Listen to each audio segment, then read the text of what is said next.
Hello and welcome back. This is Penny Sansevieri and Miss Amy Cornell with the Book Marketing Tips and Author Success Podcast. I have to admit, right up front, I was re-listening to some of our shows and I totally messed up our title. Remember how I was so obsessed, Amy, about, I have to get this title right. I have to get this title right.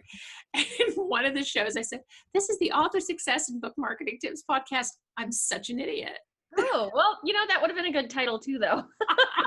It still has the keywords in it, and we promised to cover that in an upcoming show in terms of SEO and keywords and whatnot. But I laughed. I thought that was so funny. I'm like, oh, I was so obsessed over the title, and then there I go. I sounded like I thought I was getting it all right, and I was like, oh, Penny, sometimes you should not be allowed to speak in public. That is. But look how real we are. That is how authentic this podcast is. I mean, that's just, you can't get more human than that. Like, I just screwed up my own show name. Anyway, well, listen, I'm so glad we're recording this again. I know we had a whole series of the Goodreads podcasts and the blogger stuff and the media stuff. So we've really put out a lot of information and people seem to really love it. Yes, I love the positive feedback. I really appreciate those of you who are listening that take the time to send us an email or post in the review what you really have gotten a lot out of and what really stands out to you. That's been really motivating. Yeah. And I also want to encourage you, do reach out to us. Our contact information is in every show notes. And so you can reach out to us and give us your feedback and let us know what you liked, what you'd like to see more of, show ideas, anything like that would be absolutely terrific. And also we would love a review. We love reviews. I have to tell you, just going to admit this on the show, I'm always checking our iTunes page for reviews. Like, so excited, like a stock market junkie checking my iTunes page. So we absolutely love reviews.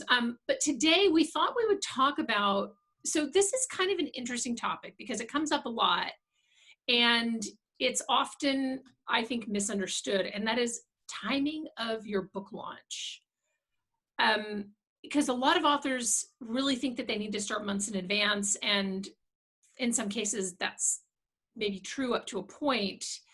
But what I really want to do is I want to kind of demystify timing issues and where that sort of comes from. And let me just say right up front that book promotion timing. So when you read articles online where authors are saying, oh, I started promoting my book, or I started marketing, or putting the marketing together a year before the book came out, or 9 months before the book came out, or something like that. A lot of that comes from legacy publishing, so from traditional publishing.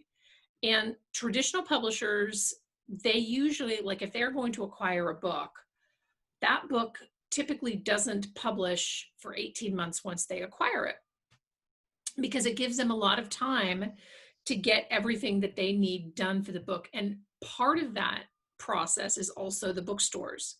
So bookstores, and not just bookstores, but places like Target and Walmart, they have to buy books pretty far out, pretty far in advance of the publication date. So I used to know sales reps who would go into Barnes and Noble, et cetera, and for fall and winter titles, they would pitch them in March, in early March actually is when they would have their pitches. So, and Amy, you see this a lot too, just in terms of people emailing you and saying, oh, I may be too late to market my book, right? Yes. And we see both extremes, honestly, Penny. Some authors assume if they don't start months or a year in advance that they've entirely missed the window. But as you and I both know, the reality is the only way to get sales for a book is through promotion and exposure. So there's never really a sense of too late unless you just want to give up completely, and then right. We also get those authors that come to us that are so stressed out. They're kind of spinning in circles and worrying that they're not doing this or not doing that. And their book is not coming out for an entire year. And so we do try to give them some direction, to give them some focus. But unless you really get in the headspace of taking things one step at a time, you're not really doing anything productive for your book other than being stressed out. So there's really an organized way to approach what the best timing is and what your options are based on your timing if that's already set up in advance. If your book is already coming out and that date is set, then, you know, you kind of have to be realistic and think, okay, this is where I'm at now. What do I need to focus on to be productive? Well, and there are things that you can start early, which we'll talk about on this call. But the one thing that I really want to caution authors is that, so I talked to an author maybe 6 months ago, and she had a book that was 6 months ahead of publication date that the publisher had put up for pre-order. And she said, I really want to start to promote the pre-order. And you can definitely do that. I mean, you can promote the pre-order, but I'm also a little bit on the fence in terms of promoting a pre-order too early if you don't have a base. So Harry Potter, like the next Harry Potter book, can go up for pre-order a year out and people will buy it. Or Right? 5. Right, exactly. Yeah, and people will buy it. But for, if you're a first-time author, or if you have, maybe a few books out, but you don't necessarily have a fan base built up, a long pre-order makes me a little bit nervous. And a couple of reasons, and we'll go more into that. We'll do a separate show on the Amazon pre-order and the timing of the pre-orders and whatnot. But the long and short of it is that a long pre-order with very little activity doesn't bode well for your Amazon optimization when the book finally launches. Because if a book is launched without a flood of activity to it, meaning that there aren't a whole bunch of pre-sales pending and reviews that are going to pop up, etc., the book doesn't do well in launch week. And if it doesn't do well in launch week, it's hard to sustain any kind of a reasonably low sales rank in the Amazon ecosystem. And that's a really good point. And so if you are going to start early, you need to do the right things. And a lot of authors, they want to get reviews, they want to get early recognition. What do they do about that? What kind of timing, what's realistic for getting early media and early reviews? Well, so you can get, so there's a couple of different schools of thought on this, right? If you have a book that has potential for traditional media interest, let's say that you have a book that would be great in the women's market and you want to pitch this to magazines, right? We did a whole show on this, right? We did a whole show about the timing of media pitching, et cetera. That's something that you could definitely start with early. As long as you have a somewhat final copy of the book cover, right? So that's what we refer to as ARCs, advanced review copies, or galleys. People use those terms interchangeably. So you can you can send those out to magazines for potential maybe story consideration.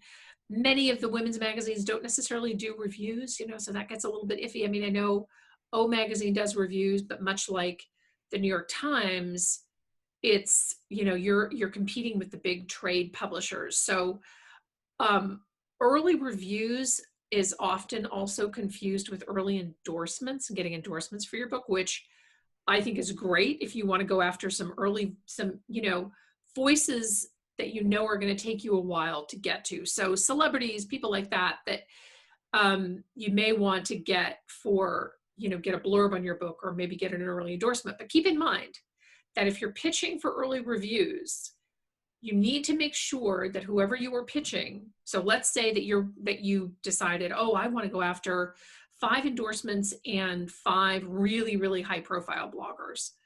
And that these bloggers have a very long, very tall, rather, to be read pile, right? So your book, they may not get to your book for months, which aligns perfectly with your publication date. Let them know your publication date, because if something happens and the blogger says, you know what? I said I wouldn't get to this book for 3 months, but look I have an opening this week and I'm going to post a review. You have a review that's posted for a book that doesn't essentially exist yet, right?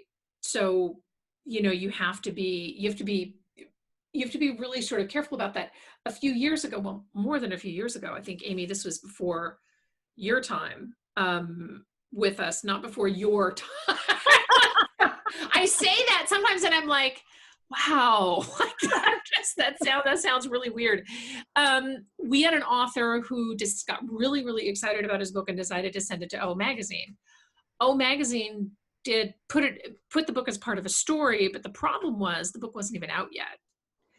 So what he had failed to include was, hey, my book has a March or whatever publication date. they just, these magazines, they're moving really quickly. Um, they're, they're not necessarily looking at Amazon and saying, whoa, this book isn't up for, they're just putting it as part of their magazine. And Yep. so, and you can't go back to that well twice. You can't go back to O Magazine and say, hey, so got a nice mention for a book, wasn't up on Amazon. Could you mention it again? Like, they just will laugh. They won't, they won't even, they won't even consider that. That makes a lot of sense though, because yeah, that's, I mean, and that goes back to there's nothing wrong with being prepared and setting up a timeline and a schedule, but you really have to be realistic about what makes sense for when, and don't necessarily go off of every single thing that every author since the beginning of time has achieved prior to their book release and assume that you have to cram those into your marketing strategy. Right, exactly. And that's, but there are other things that authors can do. And I know we're going to get a little bit more into, maybe reviews and endorsements and things like that later. And we're actually going to do a separate show on getting celebrity endorsements, which was a show suggestion from a listener. So we appreciate that so much. But Amy, let's tackle this a different way, because you manage our social media, and you do social media for our authors. Your team does social media for our authors. How early could an author get started on their social media platform if their book isn't out yet? If their book isn't out yet, when it comes to social media, and I think a lot of authors, they're starting to switch gears in regards to what social media is really for as an author. But, if your book's not out yet, you need to get out there as as who you are. Your personality needs to shine. You really need to start building that platform and followers based on other factors outside of just your book. Because when the book isn't there, they need to start following you for you. So obviously you want to do teasers, you want to do reveals for your book cover when that timing comes up, but you really should spend some time just getting a following as a personality and as a brand.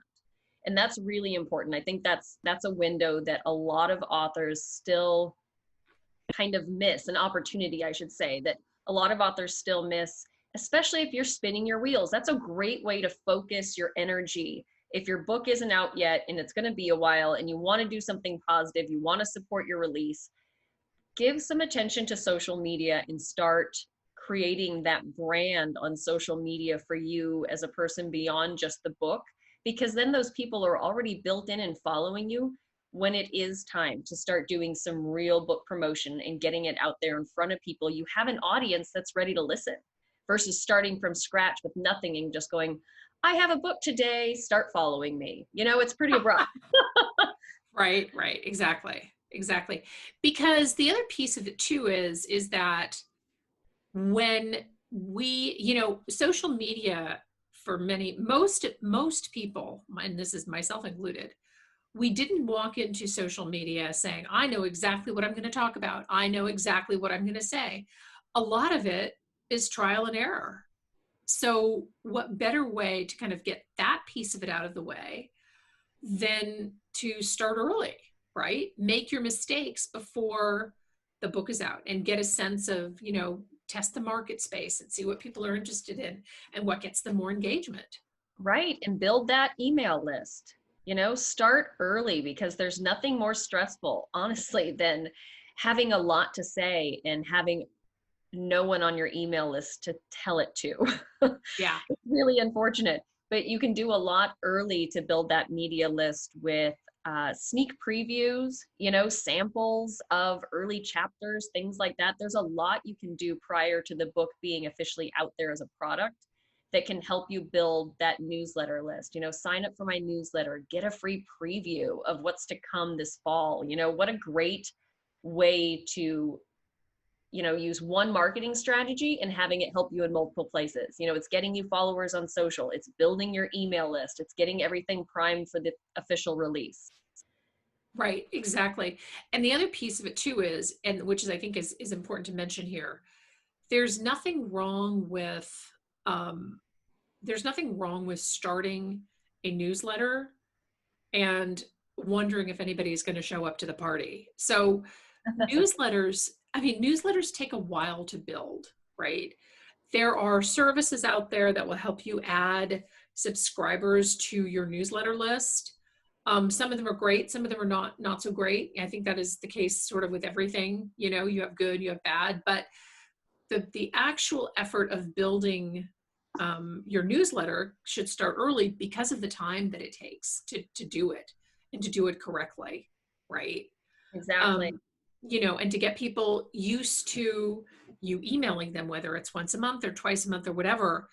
I did a class actually, maybe about a month ago, and and we were talking about this very topic. We were talking about how to build readers and, you know, newsletters and whatnot. And somebody on the call said, well, I have a newsletter and we send something out once a week. And I said, what's your open rate?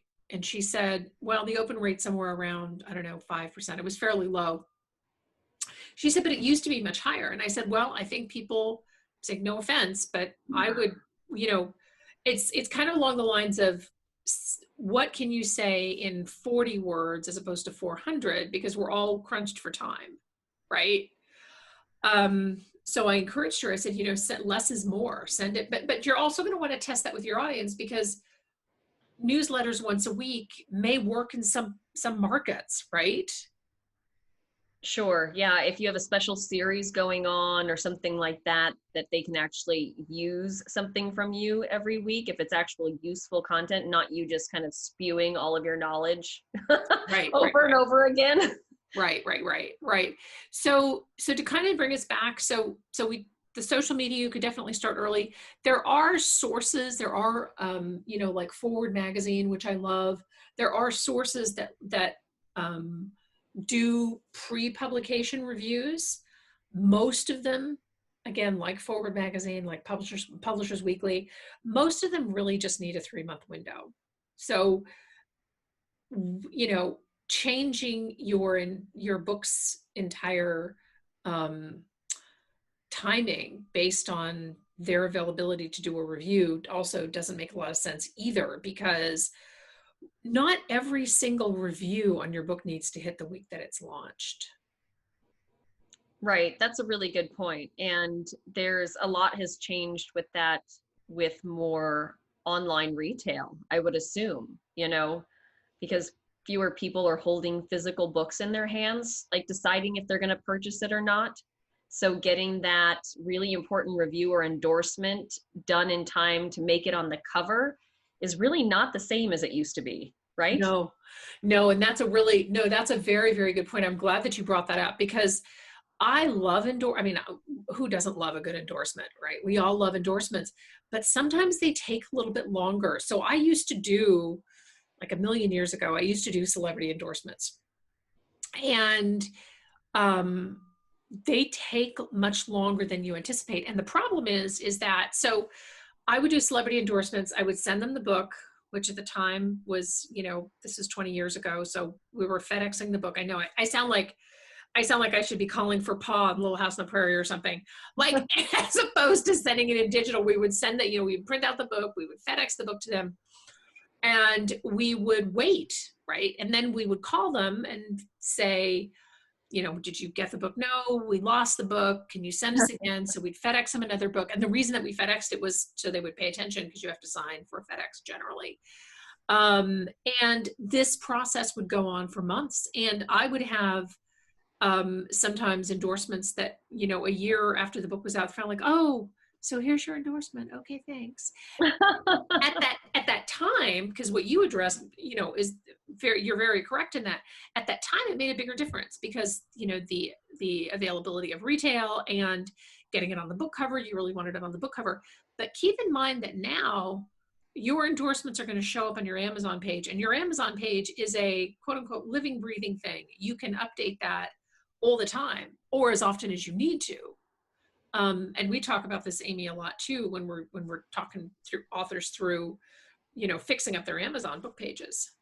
Yes, exactly. So it sounds like, I mean, a lot of, and people are probably thinking like, okay, so they still haven't revealed that secret timing. Like, what is that secret perfect timing for your book launch? And, based on everything that we've already said and what we coach our authors on and things like that, there are a few things that you can definitely do in advance, and it's great to be organized and it's great to plan. But, a lot of what you can focus on for the timing of your book launch, despite when it launches, is what you need to do right before that release date, right, Penny? And when it releases and what you're going to do in the immediate months following the release. Because if you're so hyper focused on what to do before it comes out and haven't put any time into planning how to support it once it's out there, you've really shot yourself in the foot.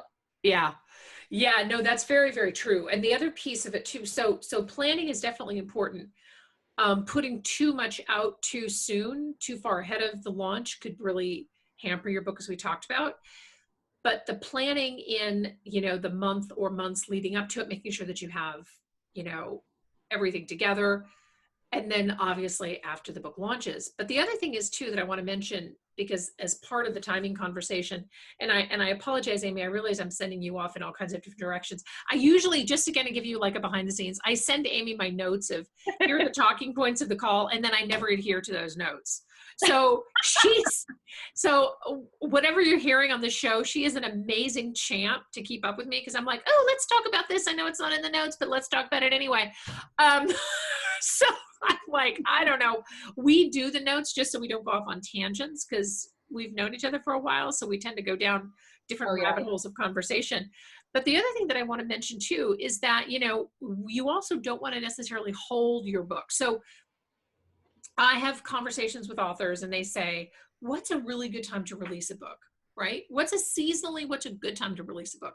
And that's a conversation, 10 years ago that I could have absolutely had with authors and say, well, publishing typically publishes blah, blah. And to some extent, publishers do save some of their bigger titles for the fall, right? So fall releases tend to be big. But a lot of publishing, what was traditional publishing timelines, have changed, right?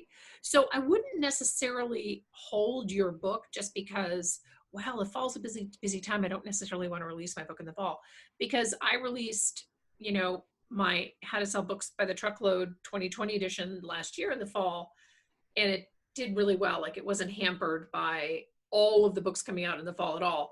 I wouldn't hold a book unnecessarily. Like, I wouldn't hold it. I wouldn't, unless, if there is some kind of pivotal event that it can tie into, right? That would be good to kind of release your book around that timing.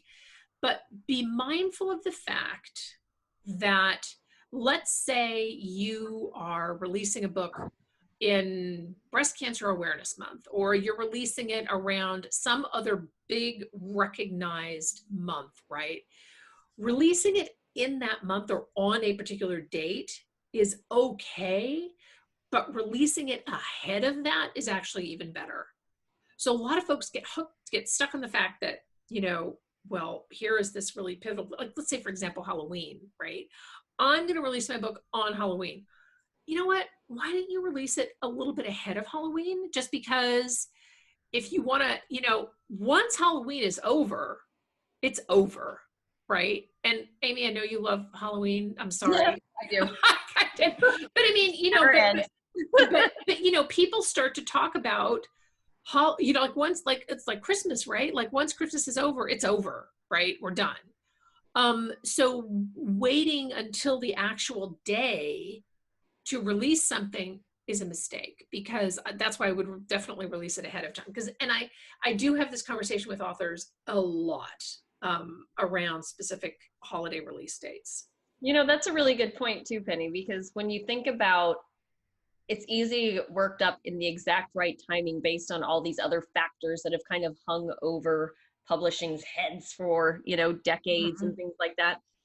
But when you flip it and put yourself, think of yourself as a reader, like, do you limit yourself on when you buy books based on seasons?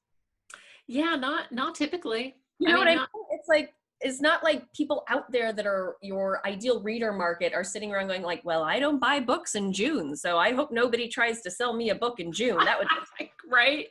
but it's honestly true, is that you really have to also remember that, yes, while you should pay attention to some of these tried and true recommendations about timing and things like that, you also have to remember that you're still trying to get in front of real people. So what makes sense for them, Yeah. And definitely, I don't think there are any blackout dates where people are not buying books if the book, in fact, piques their interest. Right. Right. Exactly. Exactly. So I'm glad that we had a chance to talk about this, around the timing of your book launch. Our next podcast, we're going to talk about how to promote an old book, which is a question that we get a lot. And we're going to do a whole show around that. So thank you so much for tuning in. Again, we love feedback. We'd love a review. Now I sound like I'm begging. I realize that. That's really I think it's okay. sad. All That's right. it's really kind of sad, Penny. Amy, thank you so much for joining me again for the show. And we will see you all in the next episode of Book Marketing Tips and Author Success. Bye-bye.